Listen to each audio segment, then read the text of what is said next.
Good morning, Smith Station. I'm Kyle Long, and today I'm going to be talking to you about the biggest basketball rumors, trade, and all the good stuff going on in there right now. Now, for starters, DeMarcus Cousins is rumored to be making his NBA debut back with the Golden State Warriors January 18th versus the Clippers. Now, DeMarcus Cousins is an all-star, which he will join 4 other all-stars, with that being Draymond Green, Stephen Curry, Klay Thompson, and Kevin Durant. This should be one of the greatest teams to ever play, and it is definitely one of the most powerful teams I think I've ever seen. Now, if adding DeMarcus Cousins to this already super team should make them unstoppable. Now, for the Rookie of the Year candidates, Luka Doncic, Trae Young, DeAndre Ayton, and Colin Sexton. Luka Doncic is currently averaging 19.6 points per game, 6.7 rebounds a game, and 4.9 assists per game while shooting 43.1% from the field. This is very good for a rookie.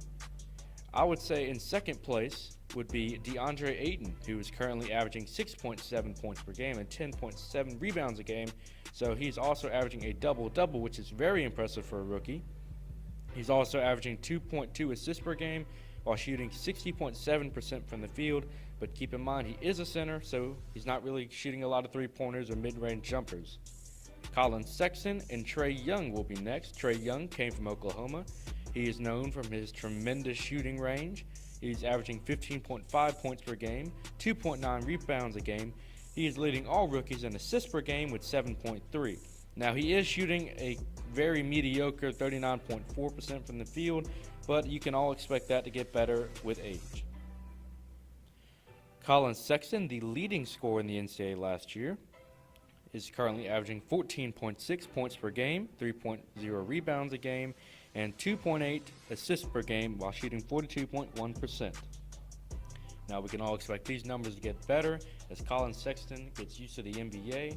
Now, he is a slasher and a great leader. He also plays great defense when he's ready.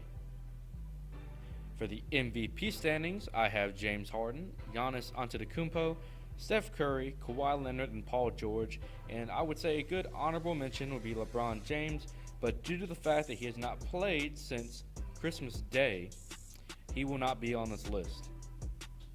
James Harden is currently averaging 33.7 points per game, 5.9 rebounds, 8.7 assists, and 43.64% shooting.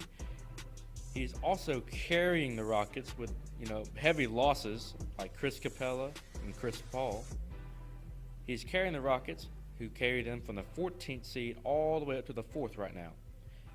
Giannis Antetokounmpo, his team is currently first in the Eastern Conference. He's averaging 26.6 points per game, 12 rebounds a game, 6 assists per game, and 58.3% shooting. Now, he also has a lot more help, however, which is maybe why his points per game isn't as impressive as a couple other candidates, while he has Michael Brogdon and Chris Middleton, for example. Steph Curry is averaging 28.9 points per game, 5.2 rebounds a game, and 6.5 assists per game. He's shooting 43.3% from the field, but shooting 44.3% from three-point range, which is very impressive and why I think he's the greatest three-point shooter of all time. Kawhi Leonard, newly added Toronto Raptor, who came from Greg Popovich's Spurs, is averaging 27.3 points per game, 7.8 rebounds a game, and 3.1 assists per game. He is shooting 50.2% from the field, which is very impressive. He's also known for his tremendous defense and lockdown abilities. Paul George, who might be the leading defensive player of the year, is averaging 26.8 points per game, 8.0 rebounds a game, 3.9 assists per game, while shooting 44.8%. He also is averaging 2.2 steals per game, which is very impressive. You can tell he's worked on his defense every year. Now, the superstar Duke team, who is currently ranked number 1 in the the NCAA College Basketball Association, has players like R.J. Barrett, leader, in my opinion, Trey Jones, Cam Reddish, and Zion Williamson. Now, this team has drawn a lot of comparisons to the Michigan's Fab Five, which included Jalen Rose, Chris Webber, Juwan Howard, Jimmy King, and Roy Jackson. Now, keep in mind, this Michigan Fab Five includes 2 Hall of Famers, that being Jalen Rose and Chris Webber. Now, will this Duke team be able to finish as well as this team? That is yet to be seen. But I'm Kyle Long. Thank you for listening to me today. Signing out.